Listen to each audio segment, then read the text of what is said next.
অপূর্ব সুন্দর একজন মহামানবের কথা আছে, ইউসুফ আলাইহিস সালাম। আমরা সূরা ইউসুফ পড়তে শিখি নাই এখন। আমরা সবাই মনে করি সূরা ইউসুফ মানে হচ্ছে ইউসুফ জুলাইখার প্রেম কাহিনী, আমরা এটাই মনে করি।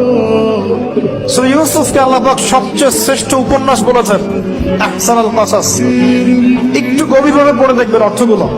এটা ইউসুফ জুলাইখার প্রেম কাহিনী নয়, এটা ইউসুফ আলাইহিস সালামের সাথে তার বাবার মহব্বতের কাহিনী। এত মহব্বত, এত মহব্বত যে সন্তান 20 বছর আগে হারিয়ে গেছে, যে সন্তান কূপ থেকে রাজপ্রাসাদে, রাজপ্রাসাদ থেকে জেলখানায়, জেলখানা থেকে আবার মিশরের গভর্নমেন্ট মানে পলিটিক্যাল পাওয়ার এসেছেন, বাবা কিন্তু এটা জানেন না। কিন্তু সন্তান যখন একটা জামা পাঠিয়ে দিচ্ছে, জামা, এই কমিজটা নিয়ে যাও, আমার বাবার চোখে দিও, বাবা দৃষ্টি ফিরে পাবে।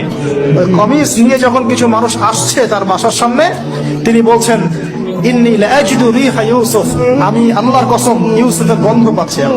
আমাদের ছেলে মেয়েদের গন্ধ আমরা বুঝি, এটা আমার ছেলের গন্ধ, এটা মেয়ের গন্ধ। ইউসুফ আলাইহিস সালামের কামিজ আসছে 1200 মাইল দূর থেকে, আরো বেশি বা কম হবে, আর এখানে তার বাবা গন্ধ পাচ্ছেন, মহব্বত। এই কথাটা, এই আয়াতটা আসলেই চোখ দিয়ে পানি বের হয়ে যাবে। ইন্নী লাআজিদু রিহা ইউসুফ, আমি ইউসুফের গন্ধ পাচ্ছি। আর মানুষ বলছে, আপনি পাগল হয়ে গেছেন, কতদিন আগে ইউসুফ চলে গেল, আপনি ইউসুফের কথা বলতে বলতে বলতে বলতে চোখ বন্ধ করে ফেললেন কাঁদতে কাঁদতে, এখন বলছেন ইউসুফের গন্ধ পাচ্ছেন।